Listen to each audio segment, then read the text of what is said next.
Всем привет! Сегодня снимем обучалку на перелет на 180 зацеп. Чем амплитуднее будет ваш перелет через турник, тем красивее будет выглядеть элемент. Сейчас я покажу два варианта. Один амплитудный, другой не амплитудный.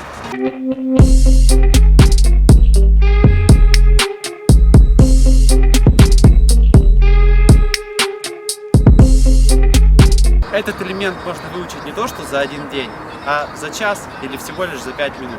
Для начала нам нужен низкий турник. Переходим. Я разделил изучение этого элемента всего лишь на 7 этапов. Первый этап — это прыжок через скамейку. И да, это не шутка, но в полном серьезе вам придется прыгать через скамейку.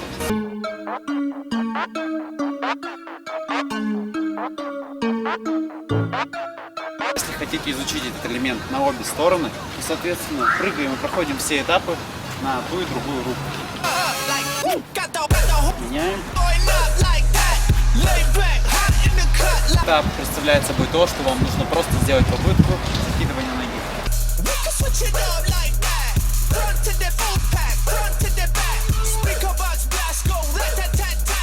Но вы не должны задерживаться в этом положении. То есть, как только закидываем ногу на перекладину, сразу ее снимаем назад, чтобы наш центр тяжести сместился вперед и нас не перекувыркало. И помним, что здесь правильное движение будет не просто прыжок через забор, переставляем ногу, а опять же помогаем ногами, заводим их вперед, и потом во время того, как откидываем их назад, обе ноги, выводим корпус вверх и перепрыгиваем. Сейчас покажу сбоку. Нам нужно добиться такого движения.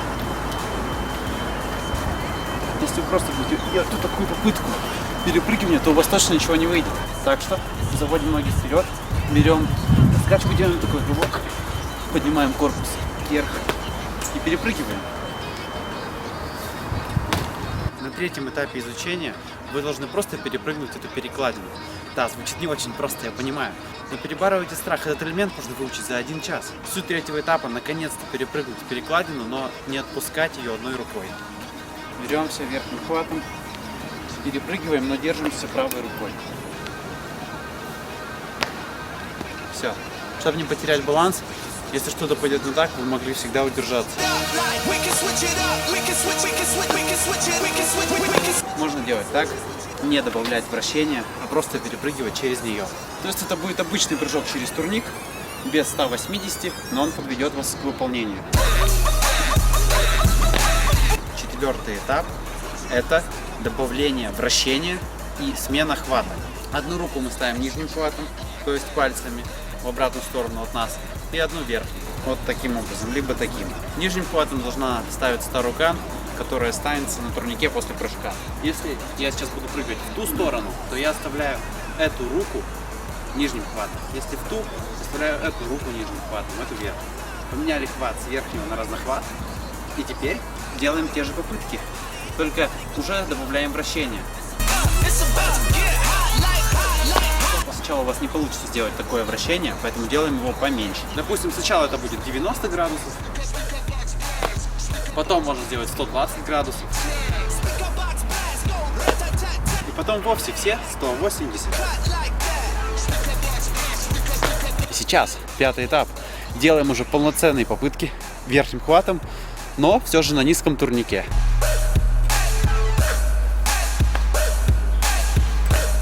Этап номер 6. Нужно попасть в упор на турнике и взять одну руку нижним хватом, другую верхним. Так же, как делали в 4-м этапе на низком турнике. И после этого сделать перелет на 180, не убирая руку с турника, которая лежит нижним хватом. Та рука, которая лежит нижним хватом, она все время остается на турнике. Рука, которая лежит верхним хватом, мы ее отцепляем и делаем перелет. Будет выглядеть вот так.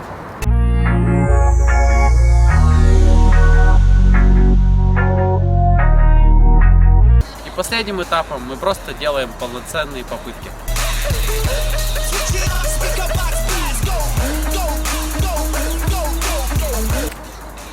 Ёптель-моптель.